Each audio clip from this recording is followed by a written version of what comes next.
유대인이라 불리는 내가 제목으로 말씀 전하겠습니다.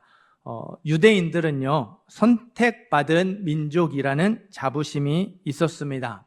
그 자부심이 정말 대단해요. 어느 정도냐면요, 아침에 일어나서 기도하는데요, 하나님, 이방인으로 태어나지 않은 것을 감사합니다. 유대인으로 태어난 것을 감사하며 기도드린대요. 하나님이 이방인을 왜 만드셨는가? 지옥의 땔감으로 쓰려고 만드셨다.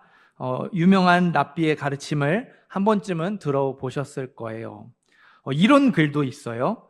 유대인은 하나님 앞에서 개인 자격으로 심판받지 않는다. 국가적으로, 민족적으로 구원의 약속을 받았기 때문에 유대인은 자동적으로 구원에 포함이 된다. 할례만 있으면 아브라함의 혈통을 타고난 자손들은 천국을 상속받게 된다. 우리만 천국 갈 수 있고 우리만 하나님 나라 백성이라는 거죠. 이런 말도 안 되는 자부심을 유대인들이 가질 수 있었던 배경에는요, 두 가지 자랑거리가 있었어요. 율법과 할례가 있었습니다. 율법은 우리 구약 성경에 있는 모세오경이에요. 창세기, 출애굽기, 레위기, 민수기, 신명기. 유대인들은 이 모세오경을 통째로 다 외웁니다. 툭하면 달달달 나올 수 있을 정도로 그렇게 외워요. 유대인들이요, 이 율법을 가지고 하나님이 많은 민족 중에 우리 민족을 콕 집어서 선택을 하셨고 우리 민족과만 언약을 맺으셨다. 그렇게 율법을 자랑합니다. 할례는요, 그 언약의 증거예요. 언약의 증거를 몸에 새기잖아요. 할례를 통해서요, 유대인들이 자 봐라, 우리 몸에는 하나님의 백성이라는 분명한 증거가 있다 자랑하는 거예요. 하나님이 우리를 선택하셨고 우리와만 약속하셨고 그 약속에 대한 증거를 우리에게만 주셨다는 거예요. 그래서 율법을 자랑하고 할례를 자랑했습니다. 그런 유대인들에게 성경이 다음과 같이 말해요. 12절, 13절 말씀 읽어볼까요? 12절과 13절 읽습니다.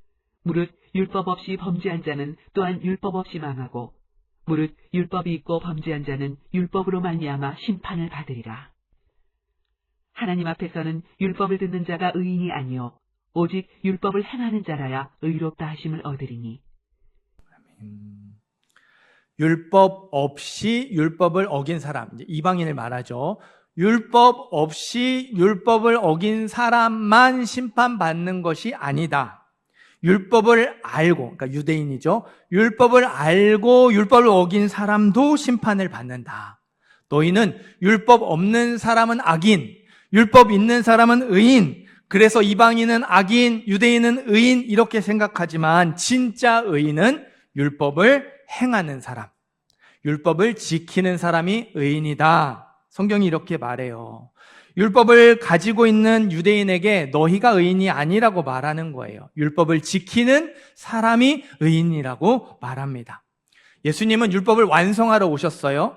율법을 완성하러 오신 예수님이 말과 행동으로 율법을 어기지 않았어도 그런 생각을 했다면, 그런 마음을 품었다면 율법을 어긴 거라고. 미워했다면 살인죄를 저지른 것이고, 간음했다면 간음죄를 저지른 것이고, 십계명을 어긴 거라고, 율법을 어겼다고 말씀하셨어요. 유대인도 심판을 피할 수 없다고 하셨죠. 그렇기 때문에 율법은 유대인의 자랑거리가 될 수 없어요. 이거는 할례도 마찬가지입니다. 28절과 29절도 읽어볼까요? 28절, 29절 읽습니다. 무릇 표면적 유대인이 유대인이 아니요 표면적 육신의 할례가 할례가 아니니라. 오직 이면적 유대인이 유대인이며 할례는 마음에 할지니 영에 있고 율법 조문에 있지 아니한 것이라. 그 칭찬이 사람에게서가 아니요 다만 하나님에게서니라. 아멘. 성경은 분명하게 말해요. 율법을 지키는 사람에게 할례는 언약의 증거, 믿음의 증거가 맞다.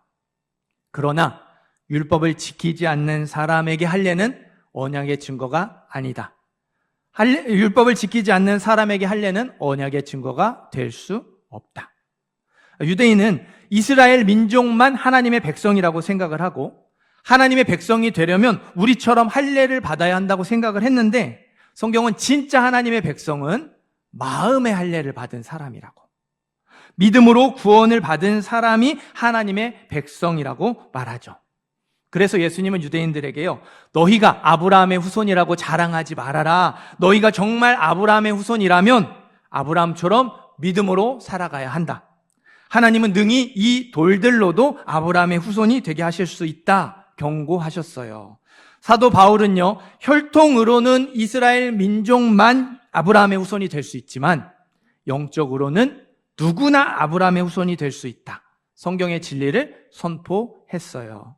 할례 역시 유대인들에게 자랑거리가 될 수 없습니다. 너희 유대인들이 자랑하는 율법과 할례는 자랑거리가 될 수 없다. 율법과 할례가 너희에게 구원을 보장해 주지 않는다. 이게 오늘 말씀 로마서 2장 12절에서 29절의 메시지입니다. 오늘 메시지에서 유대인 대신에 제가 그리스도인으로 넣어서 읽어보겠습니다. 너희 그리스도인들이 자랑하는 율법과 할례는 너희의 자랑거리가 될 수 없다. 율법과 할례가 너희에게 구원을 보장해 주지 않는다. 그러니까 오늘 설교 제목도요, 이렇게 바꿔야 해요. 유대인으로 불리는 내가, 이게 아니고요, 그리스도인으로 불리는 내가. 한번 따라해 보시겠어요? 그리스도인으로 불리는 내가. 네. 그리스도인에게 율법은요, 하나님이 우리에게 주신 말씀, 성경이죠. 그리스도인에게 할례는 우리가 믿음의 사람이라는 증거, 교회예요. 율법은 성경, 할례는 교회입니다. 저와 여러분이 유대인처럼 성경에 대해서, 교회에 대해서요, 잘못된 자랑을 하고 있을 수 있어요. 유대인처럼 성경과 교회에 대해서 자랑하지 않더라도 유대인이 했던 착각을 저와 여러분이 하고 있을 수도 있어요. 성경과 교회가 우리의 구원을 보장해 준다고 착각할 수 있다는 거죠. 오늘 말씀을 통해서 우리의 믿음을 점검하고 우리의 신앙 생활을 돌아보게 되기를 간절히 소망합니다. 21절 말씀 또 읽어보겠습니다. 21절 읽습니다. 그러면 다른 사람을 가르치는 내가 내 자신은 가르치지 아니하느냐? 도둑질하지 말라 선포하는 내가 도둑질하느냐? 아멘. 유대인들은 율법을 자랑했다고 말씀드렸죠. 모세오경을 통으로 다 외운다고 말씀드렸어요. 율법의 전문가였습니다. 그러나 다른 사람을 가르치는 내가 너 자신은 가르치지 아니하느냐. 율법의 전문가라서 율법에 모르는 것이 없고 그래서 그 율법을 다른 사람들에게 가르쳤지만 정작 자기는 가르치지 않았다는 거예요. 무엇이 하나님의 뜻이고 무엇이 하나님의 뜻이 아닌지, 어떻게 해야 하나님이 기뻐하시고 어떻게 해야 하나님이 싫어하시는지 정확하게 알고 있으면서 자기는 그렇게 살지 않는 거예요. 그 말씀대로 살지 않는 겁니다. 율법을 아는 지식이 하나님의 뜻대로 살아가는 삶으로 이어지지 못한 거예요. 조선시대에 한 선비가 강을 건너고 있었어요. 이제 강을 이렇게 조용히 건너고 있으니까 조금 무료했나 봐요. 사공에게 이렇게 말을 건넸습니다. 자네 글을 지을 줄 아는가? 이제 시를 읊을 줄 아냐고 물어보는 겁니다. 사공이 뭘 알겠어요? 모릅니다. 대답했어요. 저런 세상 사는 맛을 모르는구먼. 그러면 공자의 가르침은 아는가? 노적기 바빠 죽겠는데 무슨 공자 맹자입니까? 모릅니다. 또 대답했습니다. 저런 인간의 도리를 모르고 사는구먼. 그러면 자네 글을 읽을 줄은 아는가? 아닙니다. 까막눈입니다. 원 세상에 자네 왜 사는가? 무슨 낙수로 사는가? 이때 배가요 암초에 부딪혀서 가라앉게 됐어요. 이번에는 사공이 선비에게 묻습니다. 선비님, 헤엄치실 줄 아십니까? 아니, 난 헤엄칠 줄 모른다네. 그럼 선비님은 죽은 목숨이나 마찬가지입니다. 선비는요, 글을 읽을 줄 알았어요. 공자의 가르침을 알았죠. 시를 제법 지을 줄도 알았습니다. 많은 지식이 있었어요. 많은 걸 알고 있음을 사공에게 자랑했죠. 많은 지식을 사공에게 자랑했습니다. 그러나 헤엄치는 법은 몰랐어요. 가라앉는 배에서 살아남는 법은 몰랐죠. 유대인들이 그랬어요. 율법의 전문가로 불릴 만큼 많은 지식이 있었어요.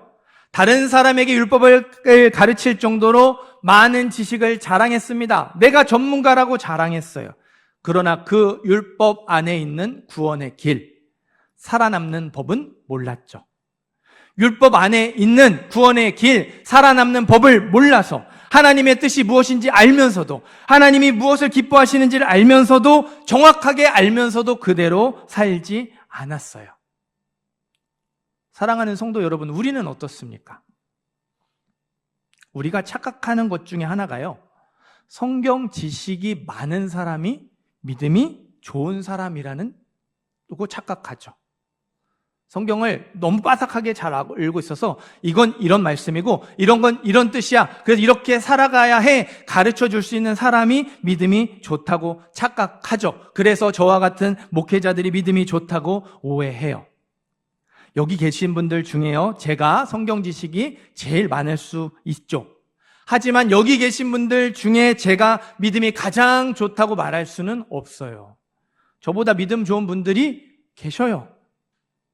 부끄러워하지 마시고 당당하게 고개를 끄덕이셔도 괜찮습니다.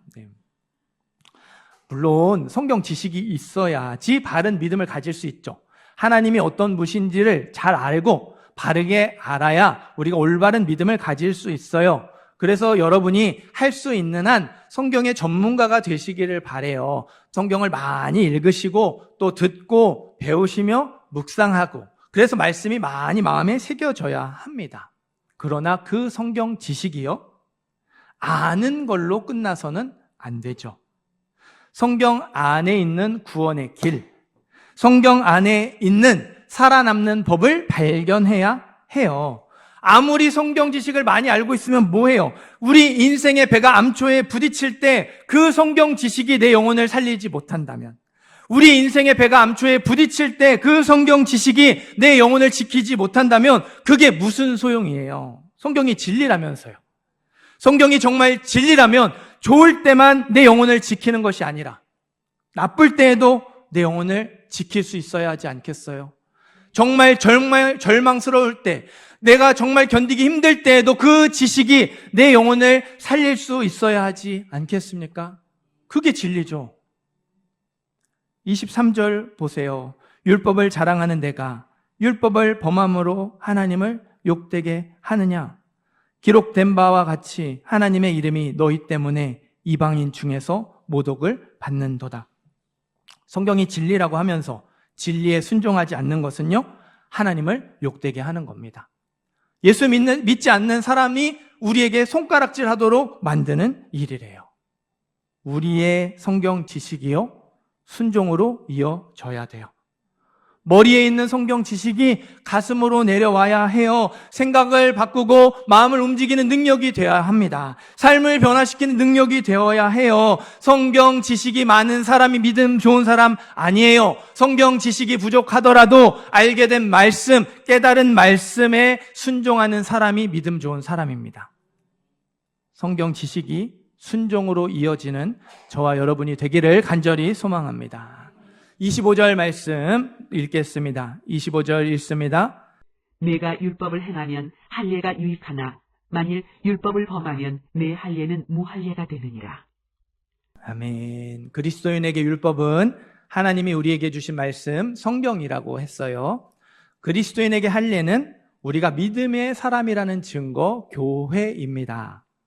여러분, 그리스도인 하면 생각나는 거, 예수 믿는 사람 하면 떠오르는 모습 뭐가 있죠?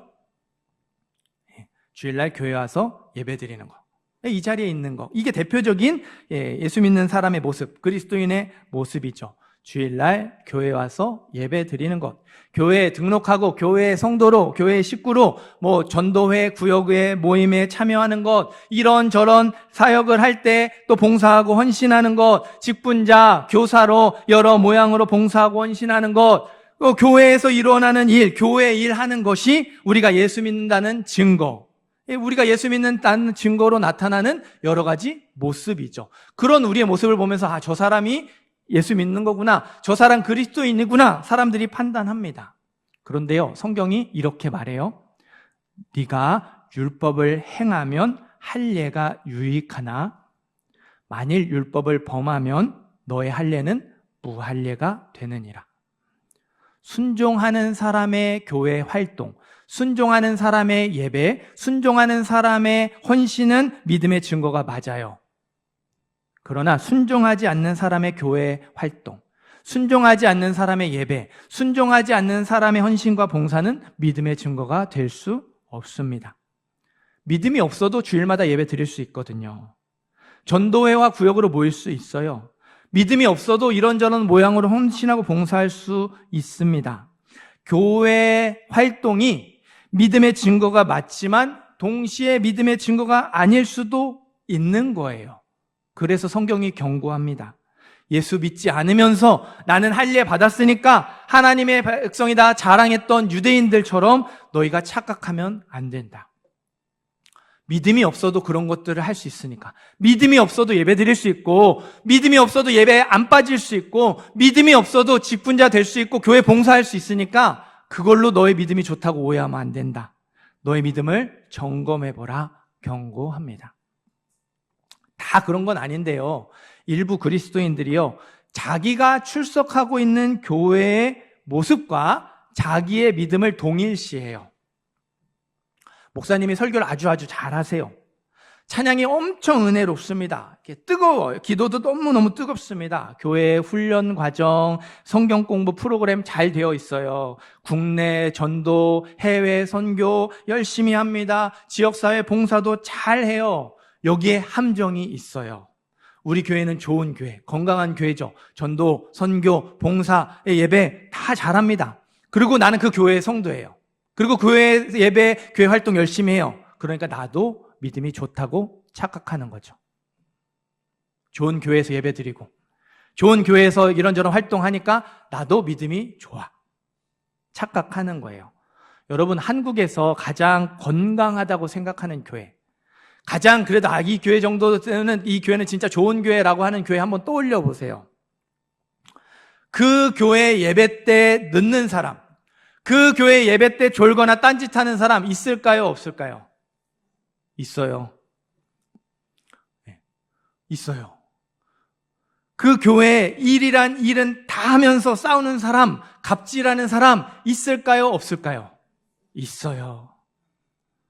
그러면 그 사람은요, 한국에서 가장 건강한 교회의 성도이지만, 한국에서 가장 좋은 교회의 일꾼이지만 믿음이 좋지 않은 미성숙한 사람이죠. 아니, 믿음이 없는 사람일지도 모릅니다.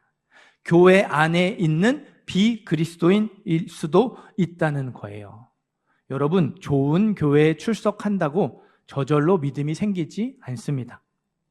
교회 활동 열심히 한다고 저절로 믿음이 좋아지는 일도 일어나지 않아요. 좋은 교회, 건강한 교회에 출석하는 것만으로, 교회 일 열심히 하는 것만으로 자기가 믿음이 좋다고 착각하는 것, 그게 유대인처럼 착각하는 거예요. 우리 마태복음 7장 21절에서 23절을 찾아서 읽겠습니다.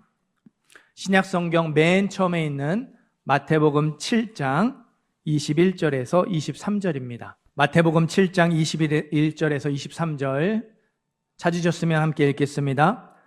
나더러 주여 주여 하는 자마다 다 천국에 들어갈 것이 아니요 다만 하늘에 계신 내 아버지의 뜻대로 행하는 자라야 들어가리라.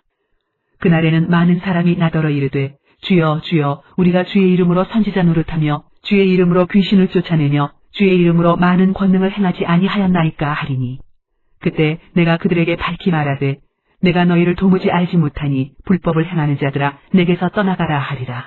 아멘.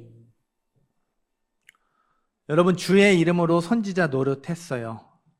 열심히 말씀을 가르치고 말씀을 전하고 그 말씀으로 은혜를 끼쳤습니다.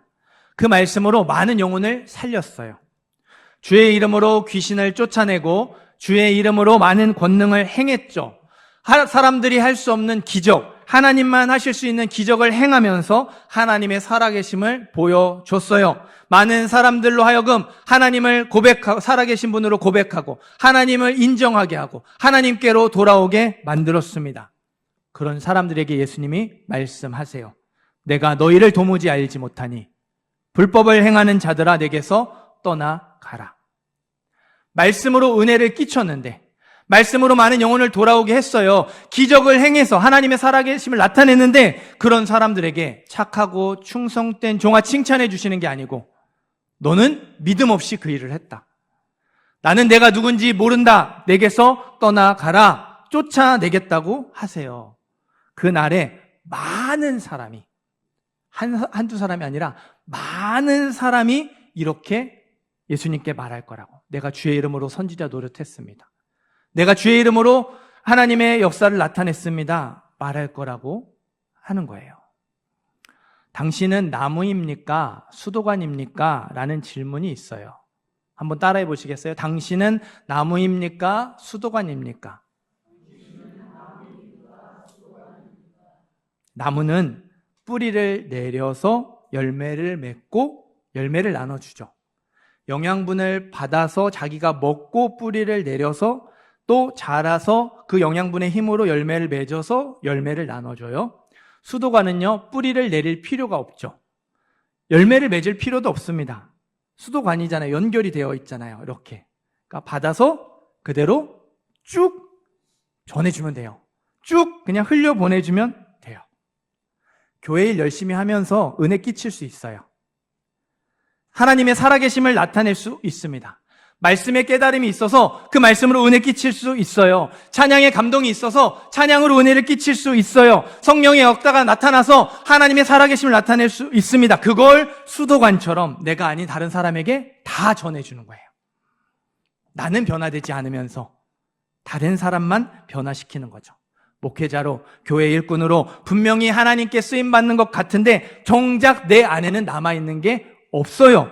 받고 쭉 흘려보냈기 때문입니다.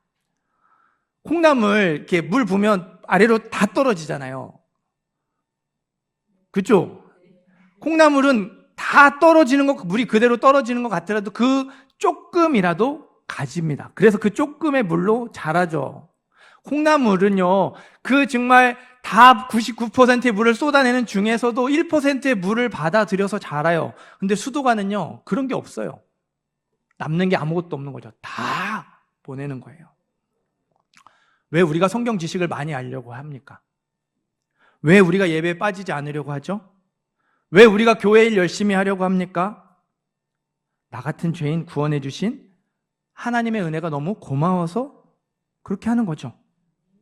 조금이라도 그 은혜에 보답하고 싶어서 이 주일 예배를 나의 소중한 시간으로 정하고 양보하지 않는 거예요. 예배를 기쁜 마음으로 나와 하나님께 드리는 거죠. 나의 만족을 위해 예배 드리는 게 아니라 하나님의 기쁨이 되기 위해서, 하나님께 영광을 돌리기 위해서 예배 드리는 거예요. 조금이라도 그 은혜에 보답하고 싶어서 말씀에 순종하는 것이죠. 힘들지만, 어렵지만, 세상과 다른 길이지만 하나님이 나를 구원해 주신 은혜가 너무 감사하니까 내가 하나님의 뜻대로 살려고 하는 거예요. 순종하는 거죠. 조금이라도 그 은혜에 더 보답하고 싶은 마음에 나의 물질과 나의 시간을 들여서 헌신하며 봉사해요. 그 하나님을 더 알고 싶어서, 그 하나님을 더 바르게 알고 싶어서 성경을 읽고 듣고 배우고 묵상하죠. 하나님과 더 가까워지고 싶어서, 내 사랑하는 하나님을 더 가깝게 지내고 싶어서 매일 하나님을 찾고 하나님께 기도하죠.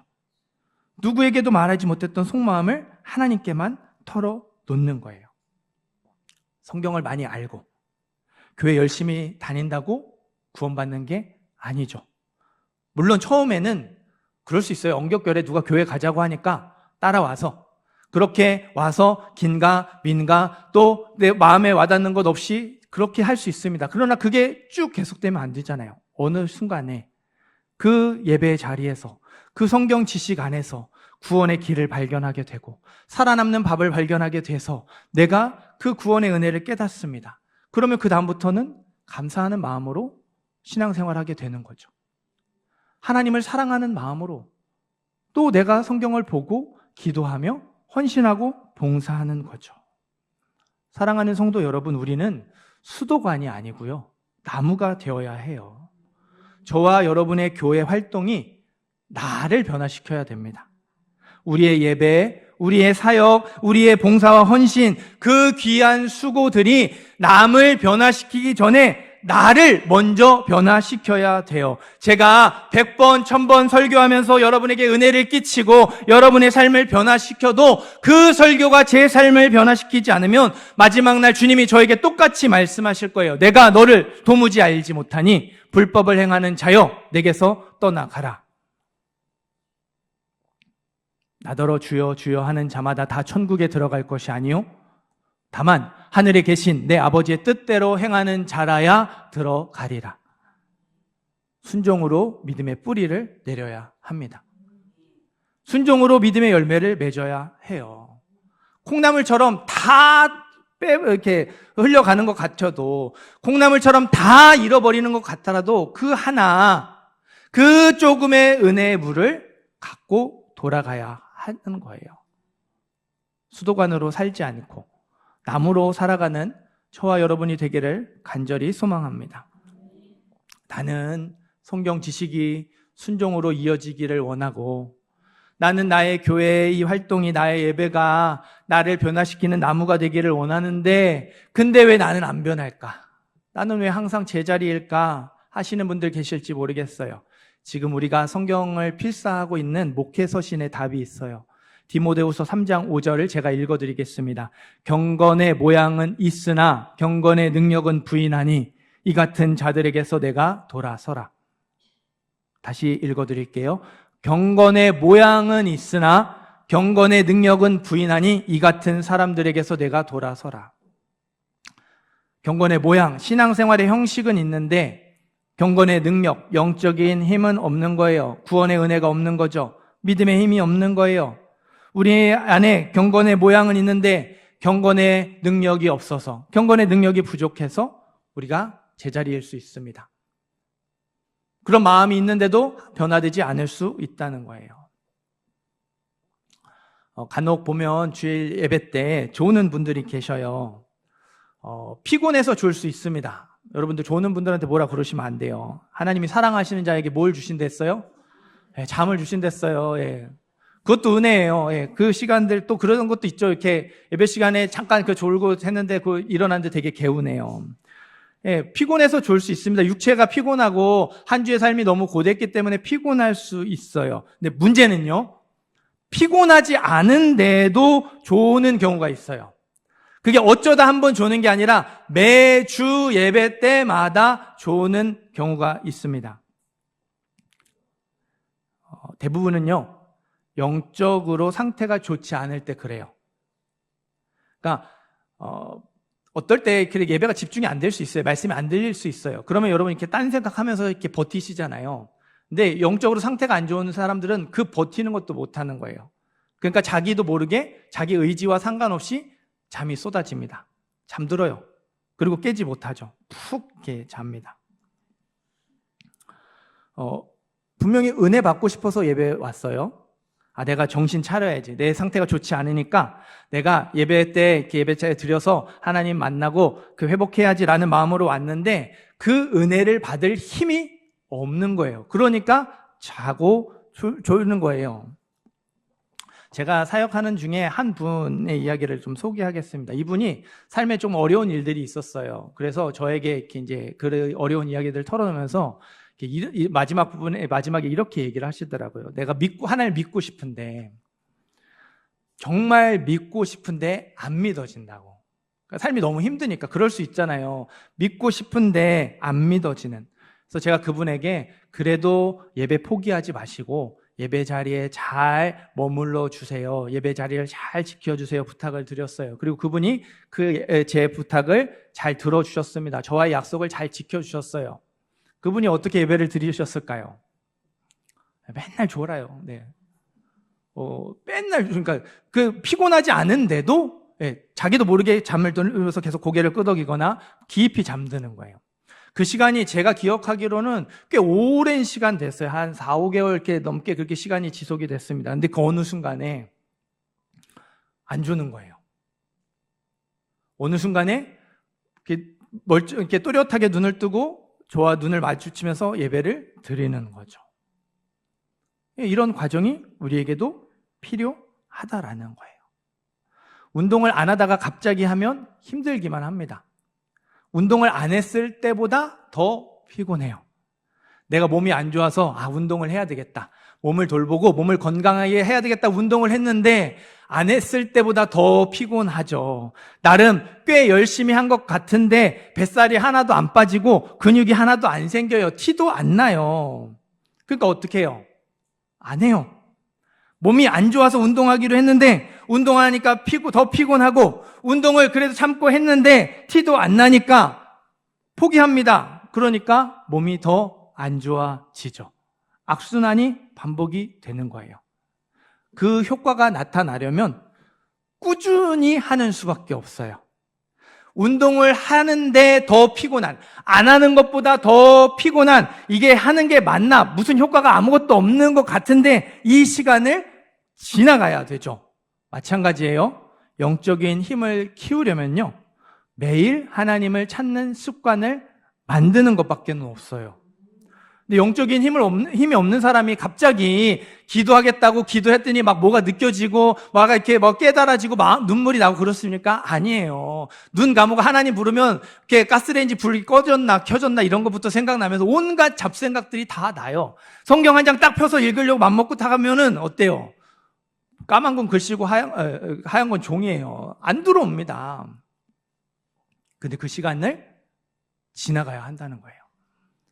나는 예배 잘 드리고 싶어서 왔는데 또 어느 순간 내가 잠들어 있어요. 그래서 또 이렇게 와서 예배 드리느니 안 나오는 게 더 낫지 않을까라는 마음이 들어요. 그래도 그 시간을 지나가야 되는 거예요. 영적인 힘이 생길 때까지. 내가 그 영적인 어려움들을 이겨낼 힘이 생겨날 때까지 이거를 하는 수밖에 없어요. 영적인 힘을 키우는 것 외에는 다른 방법이 없어요. 그러니 영적인 힘이 없는 사람들이 보이시면 여러분 도와주세요. 기도해 주시고 품어주시고 또 그 사람이 기도할 수 있도록, 개인적으로 하나님을 찾을 수 있도록 서로 도와주시기를 바랍니다. 우리 안에 구원의 은혜와 감격이 회복이 되어야 돼요. 내가 왜 성경을 읽어야 하는지, 내가 왜 기도해야 하는지, 내가 왜 예배를 드려야 하는지, 그게 나에게 진짜 살아남는 법이 되고 있고, 내가 이것들을 감사함과 기쁨으로 하고 있는지를 돌아보며 점검해야 합니다. 그래서 그런 마음이 없다면 나는 아직 믿음이 분명하지 않을 수 있어요. 확실한 믿음이 없을 수 있습니다. 믿음을 달라고 기도하셔야 되죠. 믿음이 있는데 그 감격과 감사를 잃어버렸다면 회복하게 해달라고 기도하셔야 돼요. 그냥 그렇게 몸이 건조한 상태로 계속 이걸 이어가면 안 돼요. 다시 이 구원의 은혜를 또 감격하며 감사하는 자리로 돌아와야 돼요. 우리의 신앙생활이 기쁨이 되어야 합니다. 감사가 되어야 해요. 하나님을 기쁘시게 하는 신앙생활이 되어야 합니다. 영적인 힘을 키우시기를 바라고, 왜 우리가 성경과 교회를 또 중요하게 생각하며 알고 또 힘써야 하는지를, 그 답을 분명하게 붙드시기를 바랍니다.